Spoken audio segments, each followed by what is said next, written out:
Hi అండి. మనం ఎక్వేరియంలో water మార్చేటప్పుడు compulsory ఈ స్పాంజీ మనం ఆక్సిజన్ లోపల ఉంటుందండి. ఈ స్పాంజీ అనేది ఖచ్చితంగా అనేది క్లీనింగ్ చేయాలి.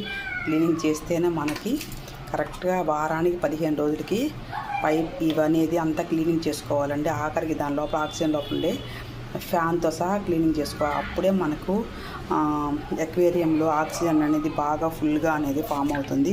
ఇలా నీట్గా పార్ట్స్గా ఊడతీసి నీట్గా చేసుకోవాలి. ఎక్వేరియంలో వాటర్ మార్చడం పెద్ద పనేం కాదండి.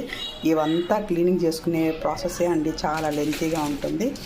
ఖచ్చితంగా ఎక్వేరియం మెయింటెనెన్స్ చేసేవాళ్ళు ఖచ్చితంగా అయితే ఇవంతా క్లీనింగ్ అనేది చేసుకోండి. అప్పుడే మన చేపలు అనేది చాలా రోజుల వరకు మన దగ్గర అనేది నిలుస్తాయండి. లేదు అంటే తొందరగా ఆక్సిజన్ అందక తొందరగా చనిపోతూ ఉంటాయండి. ఖచ్చితంగా అనేది ఇవంతా మెయింటెనెన్స్ చేయండి. Thank you.